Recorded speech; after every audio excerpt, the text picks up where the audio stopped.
The Steamrollers Adventure Podcast contains mature language and situations. Discretion is advised.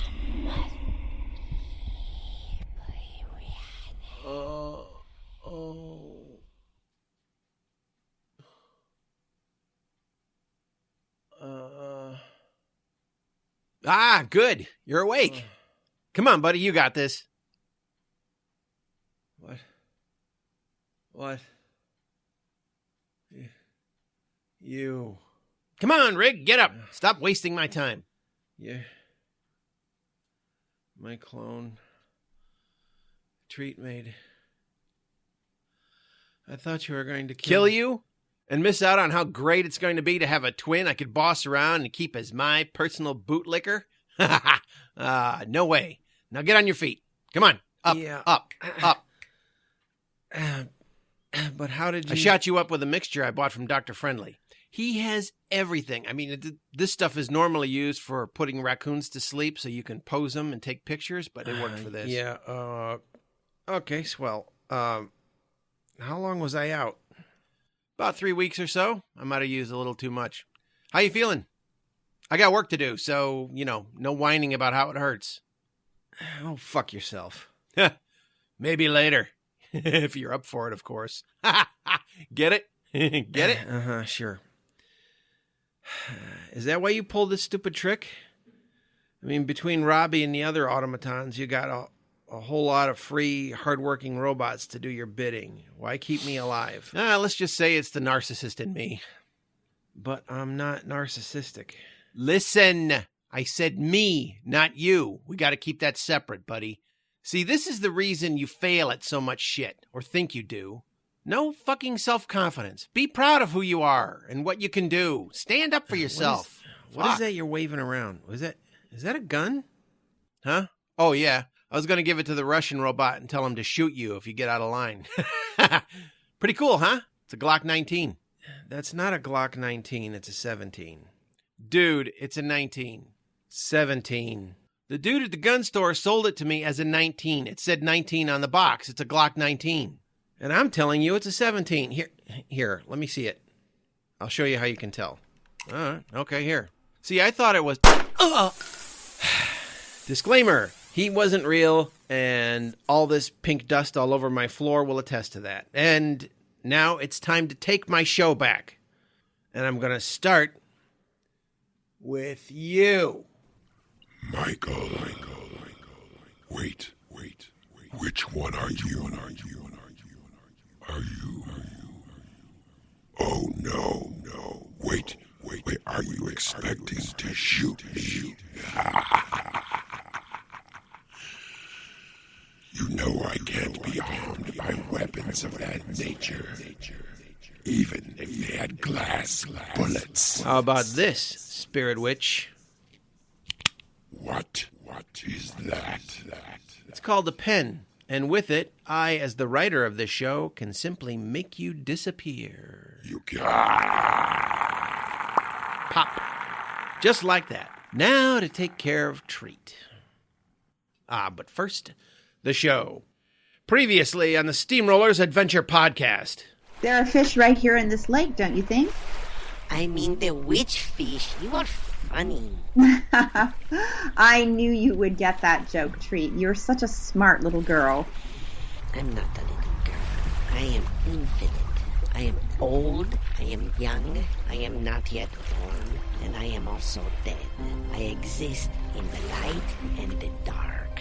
I exist. Everything else is just playthings. And as she's telling you this, there's a very chilling darkness that comes off of her. But she's still smiling, dimply happy. Apate realizes after this revelation pours out of this, what looks like a child's mouth, that she has possibly bitten off more than she can chew, and she is dealing with a potentially very powerful entity who is, in some respects, does not even realize her own power, and Apate is afraid of her. Warchip Tally, Confederation 8, Empire 2. Season 3, Chapter 19, Death of an Angel.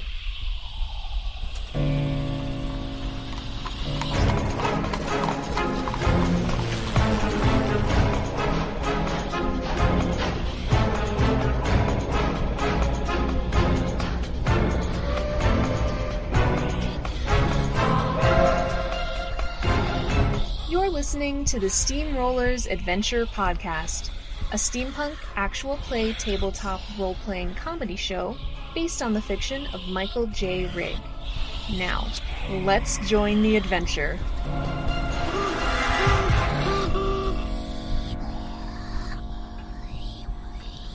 Okay, looks good. All right, welcome to the Steamrollers Adventure Podcast, very special one-on-one episode with our resident witch. Not that that's me. Yeah, not that she's a witch, but you know, she plays a witch on radio. Go ahead and introduce yourself, Susan. Hey, everybody. I'm Susan White from the Dice for Brains podcast, and I'm bringing you Apate, the witch soldier. And she is currently in a boat on a man-made lake with a very, very unusual creature. That's correct. We are going to pick up where they were just rowing to shore, where Treat had magically made a nice little picnic spot appear, complete with red and white checkered blanket, because that's or tablecloth, because that's, you know, your stereotypical cartoon Saturday morning cartoon picnic spot where Yogi Bear steals the picnic basket. And the basket is just like that. It's a wicker basket, opens on the top from two ends, you know, classic picnic fare. I love it. Yeah, so last you talked to Treat, she showed you the house, or the foundation, what was left of the house where she said her parents were from. And to remind our audience, our audience, you are also told by Mother Monday, who is the mortal human head of the coven of which you've become a part, that Treat is someone to keep your eye on, because according to her, she was born out of nothing. And also referenced that she speaks of, or Mother Monday rather spoke of the fact that Treat had said something about coming from a queen mother, referencing the glass witch, and contradicting herself, because she told you and has been living under the guise of someone who is, well, basically a girl just like you who was abducted by Glass and Christian and turned into what she is. The only difference is Treat prefers to use her magic to persistently keep on the appearance of a little girl who is part fairy. She has long blonde hair, straight, tall pointed ears, black eyes, and moth wings. Yes, Apate's developed a great deal of sympathy for Treat in the last hour or so on however long they've spent in the boat, and but also a healthy respect for a creature who doesn't really know how to control her temper that well. Yeah, that's true, because she did have that one blow up where there were two new witches at the inn, Truth and Copper. Copper's a little girl who actually has the ability to create things from nothing. She had that potted flower, and she made a duplicate of the flower for you.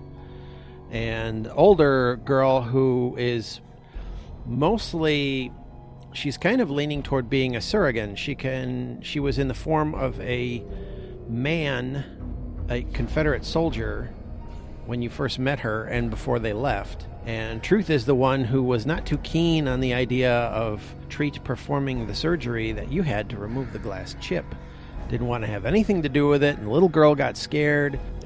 Truth said something that set her off, and basically, Treat just grabbed her by the throat and just threw her back and just changed. Her skin became ashen, her eyes flared, her moth wings appeared to be some sort of dingy, broken versions of themselves. Yeah, it was a physical change too, as well as an emotional one. She became almost another person. Yeah. It's like she went from little angel fairy to little imp demon thing, almost. And you're having a picnic with her. Yeah, I hope there's like tranquilizers in the basket or something. Well, we shall see. As the boat hits the shore, Treat nimbly jumps out, grabs the front of it, pulls it all the way up onto the grassy shore with a strength that a girl of her stature wouldn't seem to have, except she's a magical creature, so she could summon strength at any time, as can you.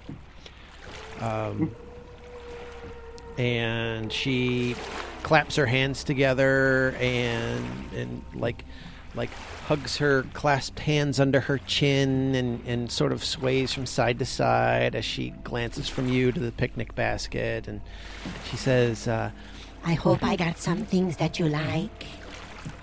Oh, I hope so, too. I can get a little tired of licorice, and then she kind of pokes her playfully in the elbow. I like licorice. I know you do. I was just teasing you. I like sugar. I like anything sweet, because sweet things are nice. Like you, you're nice, Apate. Well, thank you. I think you're nice, too. Let's see what's in the basket. Okay. She'll go and sit down on the tablecloth blanket thing next to it and let you go ahead and open it and look inside. And it's full of licorice. No, I'm kidding. There's actually a couple of apples, an orange. There is a what would you call it? Like a baguette or bread, Sure. that you could cut. There is a small wheel of cheese. There is some sausage and also a couple of carrots. She's packed it with mostly fruits and vegetables, it seems, but she's also got the bread in there and the cheese and meat for making sandwiches or snack things. Also some scones and one jar of jam, which she immediately snatches out of the basket, almost as if saying, "This one's for me." Oh, Treat, you did such a good job packing the lunch. This looks delicious. Well, thank you. I did it for you. I wanted to be nice, not have Mother Monday mad at me. Yes, Mother Monday can get kind of mad, but, she only gets mad at you because she loves you and she doesn't want you to have something bad happen to you. I know, but nothing bad will ever happen to me. It's not possible. Apate's going to sort of press her lips together and shake her head slightly, but refrain from disagreeing with her. So, Treat takes the lid off the jar, sticks 2 fingers in the jam, and then starts sucking the jam off her fingers, not bothering to put it on any bread or anything. She realizes it would be handy to have a utensil, and suddenly some spoons appear in the spoons, knives, and a couple of forks appear in the basket. So she reaches in, grabs a spoon, starts eating the jam straight out of the jar. Thank you, Treat. I think that's going to work out much better than your fingers, don't you? Yes. You're silly. Yes, I can be. So, Apate, we were talking about you maybe finding fish. Yes, I do need to find fish. We need to find all of the witches that Mother Monday asked for. Yes, the witches for the unfolding. Do you think that I have a special talent for finding fish? Yes. Is that why you asked me? Yes, you do, because that is part of why you are in the unfolding. You are going to find them all. And it's lucky that you have me with you, because I could tell you the truth.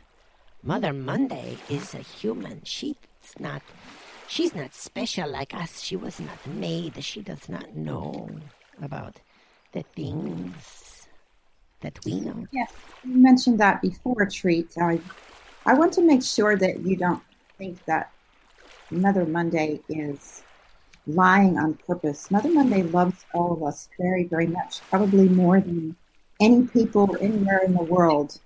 You don't think she's lying on purpose to you, do you? Oh, she's not lying to me. She is lying to everyone else. So she's lying to me?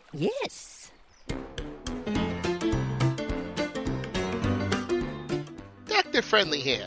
As the sky begins to fill with bombers, I know you're worried about what is falling from above. Have no fear. Dr. Friendly's bombrella is here to save the day. Just point it to the sky, press the button, and the bombrella will make sure nothing lands on you. To protect you and your family, don't forget to get Dr. Friendly's bombrella. Disclaimer, will not stop sideways rain. This is Kevin C. Mason from Jack Monkey Games, creator of Roll vs. Roll, and you're listening to Steamroller's Adventure Podcast. So, what's with the goggles? She told you something about me, didn't she? She told me to watch out for you and protect you. And you agree with her because you saw what I did to what was Truth. You saw what I did to Truth. Because I got mad. So yes, I did see that, Treat. I was actually quite frightened by your reaction. I do want to speak to you about that. Don't be scared. I promise I will never do that again, Apate. I need you. I need you more than Mother Monday does. Apate frowns slightly but doesn't say anything else. Well, if it's all right with you, Treat, I'd like to eat something first and then try to find fish. Okay. So Apate reaches into the basket and finds the knife and cuts the baguette open lengthwise and starts making a sausage and cheese sandwich. Okay. And then she slices up one of the carrots and one of the apples and puts it on a bit of a napkin that's in the basket and says, "Would you like me to make you a sandwich too, Treat?" No, I don't want that. I will just have the jam. Very well. I'm glad that you like breakfast food, however. I do. It is the best. I like breakfastes and I like the desserts. I would say that you're not the only one. Do you know how the spelling of dessert and desert are different? No, tell me how, Treat. A desert only has one S, and a dessert has two S's because you always want two desserts. And then she claps.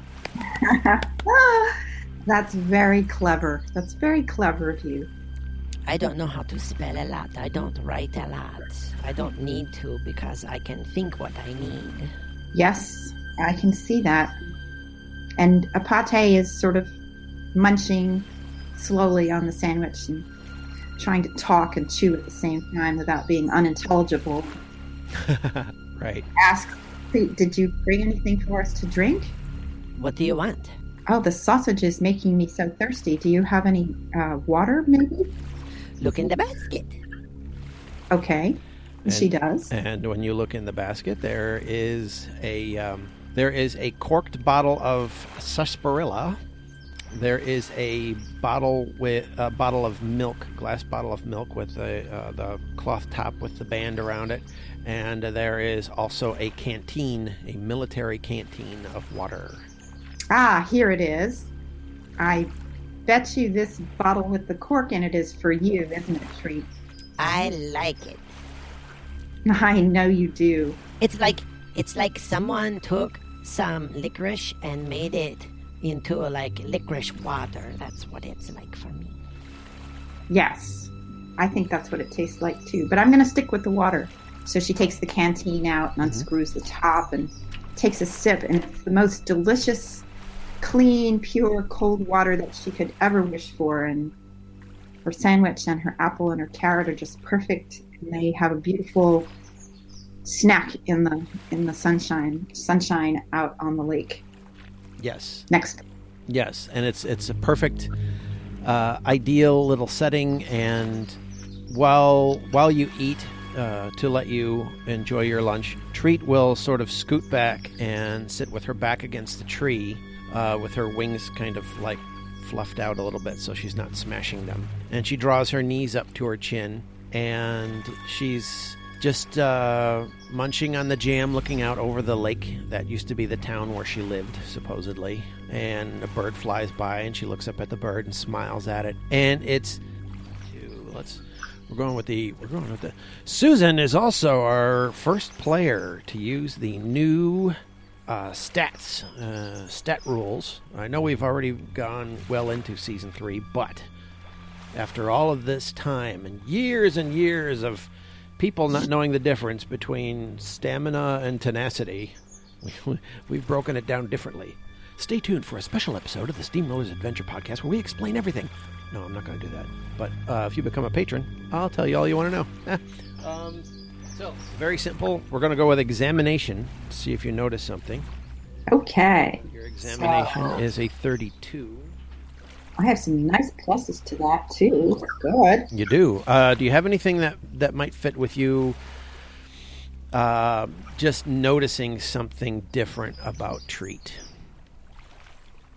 About Treat? Yeah. Something that just sort of in passing. I have a +3 called Smart Enough to Know, which is defined as determining the true nature of either object or person. There you go. Ooh. All right. And what's the plus on that? +3. Okay. So for your roll, you will need a 12. If you cash in a red chip first, that's another +3, or you can just see how you do. Okay, and this $sign after the number on the sheet indicates that the plus is stackable. Yes, you can combine it with another one. +2 stackable to observation initiative I don't know what that is. Is that applicable? Yes, it is. And as a matter of fact, that's kind of like that will stack in addition to any other examination roll you do, any kind of observation you do, always automatically add that observation observation initiative, because that's kind of like your witchy spider sense thing almost. Okay, great. So I'm going to roll a d20 and then add 5 to it. Perfect. Oh, I like that. That's a natural 19, and then I'm going to add 5 to it. So that's a 23. Did you say 19? Yes. 24. 24. Yes, you're right. Just, I can't add. What? Neither can I. I'm enumerate. Which is just shy of getting another blue chip, but you do qualify for another red. So you now have 2 red. And a successful roll there. Here's what you determine. As you're watching Treat, and you know she's in the guise of a little girl. Mother Monday has kind of indicated she's not a little girl. You have seen evidence of her acting much more adult. You've gotten a feel that her past is she's had a lot of experiences, not all of them good. And obviously, since you went through the Glass and Christian labs, you know how horrible they are. But yes. and all the little girls that come out of there are older than their years because of the tortures that they endured. Mm-hmm. Treat, however, for the most part, seems to naturally be a little girl. She looks to be like in her late teens, early 20s, maybe even younger than that. But she acts like she's somewhere between 9 and 12. Now, the interesting thing is, as she is like tucked under that tree and you're enjoying your lunch and you're kind of watching her while she's watching nature, you notice that her movements, the way she tilts her head, the way she makes giggle faces at birds that fly by, you can determine she's faking that. Okay. It's not blatant and no one else would catch it, but because of your heightened witch senses, there's something about her that is entirely a costume. Right. And that makes sense. She's taken all of this effort and time to disguise herself physically with this outlandish fairy sort of body alteration suit, I guess you could call it. Mm-hmm. And it makes sense that she would be able to expend even just a little bit more magic to be able to copy certain physical, emotional body movements to project that she's really quite young. Whereas Mother Monday has told Apate that she's not young at all. Right. She's a little bit indeterminate age. So Apate notices that she's faking these little head movements and signs of a child's curiosity, and she sort of mentally files that away. It's not upsetting or anything. It's just something to be noticed that, she's trying to project a false age. Mm-hmm. Very true. And... But at the same time, Apate notices that Treat seems to respond favorably to Apate treating her as though she were somewhere between 9 and 12. And she's not going to start treating her differently as an adult or demanding, a higher level of maturity from her, because she seems to be forming a good relationship with her as a child. Right. Very good. Treat looks over at you after swallowing another big gulp of jam, and she's eaten like half the jar. And she says, Do you think you are going to be good in the army? Apate looks at her curiously and says, I don't have any plans to go into the army as yet, but yes, I'm sure I would be a good soldier. I've trained for it my entire life. Of course, we all have, but you are going to be, Brimstone called it, a double agent. You are going to be for with the Empire as a witch soldier, but also a soldier for me. I mean, for Mother Monday. And using your military privileges to find where Glass and Christian is and destroy them. Apate looks down at the ground and thinks to herself for just a millisecond that this is getting into very dangerous territory to admit to Treat that she's going to help her. So, watching her phraseology very carefully, she'll respond and say, I certainly think I would make a good spy. I would be, of course, wanting to protect and prevent other witches, other girls from being captured.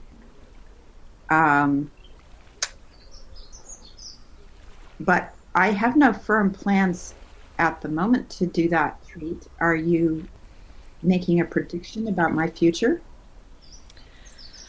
I could. I could tell you that I might have some guidance for you. Because I see in the future you are with the big Imperial army machines. And you will not be alone because Brimstone will be with you. Not the Brimstone you met at the inn, because that's just... Did you know she's an automaton? No, I didn't know that. Yes, she is the first ever witch automaton. Although she's not really just a cogman witch. She is just a cogman who is being there is a witch spirit inside her of a girl who died, and her spirit is loose and lives in machines. Goodness. Apate says, that's something I've never encountered before. And you're saying Brimstone will help me in the army? Yes. I heard Mother Monday talking to you because you are very important. She thinks you are going to be good for getting all of the witches out of the unfolding together. I see. Including me, you know. Of course you'll be with me too. But I'm not going to be with you in the army. No, I don't think your wings would blend in too well with the army. She laughed. Yeah, she will giggle crazily at that, kind of roll around on the blanket, where she truly does, for a split second, look naturally like a little girl, and then very much like a woman in a little girl's body acting like a little girl. So, if you say I'm going to be in the Army, I believe you, and I will do my best to serve Mother Monday and prevent Glass and Christian from kidnapping anybody else. My heart really goes out to the little girl that lives with you, who draws the beautiful crayon drawings. My heart breaks every time I see her. Oh, yes, Whisper. Yes, Whisper. She is going to be saved. She is going to be saved and free. Is she? I'm glad to hear that. Yes. No more bolty things in her hair, in her head, and she will be able to have long, pretty hair just like you and me. That's good, Treat. You know, you are not going to be a military officer like you were when you came out of the Glass and Christian and they brought you to the bridge. You are going to be just a soldier inside of a machine. I'm going to be inside a machine? Yes. Sounds exciting and maybe a little restrictive, too. No, you will be fine. And Brimstone will help you. And you will save little girls, even the ones who are not witches. That's good. That makes me happy. She says, when you are there, you are going to find fish. Oh, I will find her when I'm in the Army?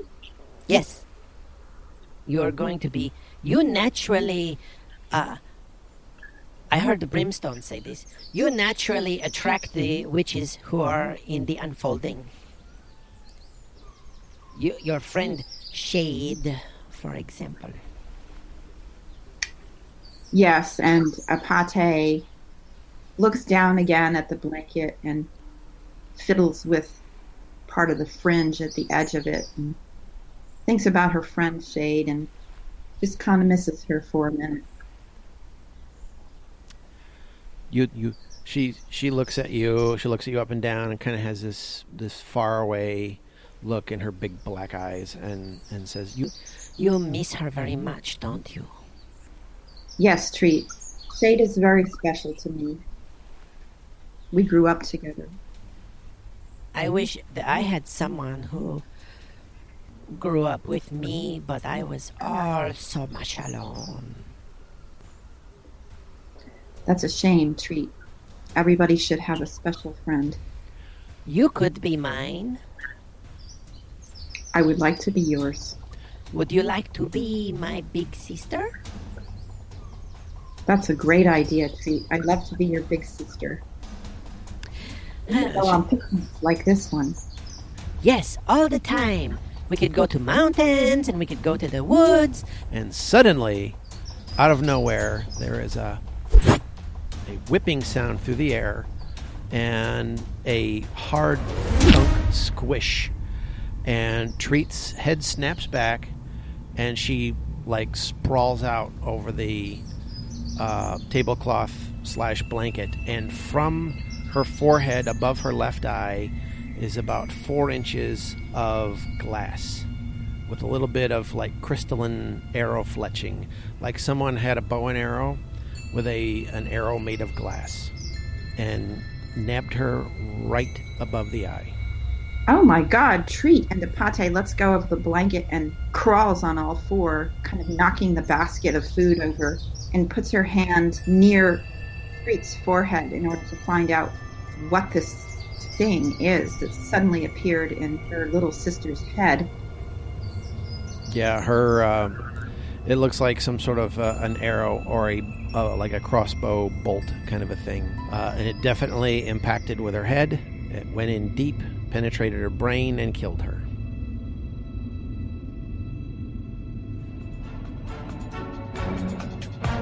The musical score of this episode can be found in our show notes at www.steamrollersadventurepodcast.libsyn.com. All music except where otherwise specified is by Kevin MacLeod at www.incompetech.com under Creative Commons by Attribution 3.0 licensing. Thank you for listening to the Steamrollers Adventure Podcast. You can subscribe to the show on iTunes, Apple Podcasts, Spotify, Stitcher Radio, Google Play, or through your RSS podcatcher of choice. If you'd like to support the show, consider becoming a patron at patreon.com/SteamrollersAdventurePodcast. Patrons of our show can earn shoutouts, autographed books, outtakes, early access, mini-shows, and more. Want more of the Heart of Bronze universe? Visit rigstories.com to check out the novels Clockwork Looking Glass and Clockwork Pandora, as well as the audio drama Copperheart. You can contact the show at steamrollersadventurepodcast@gmail.com.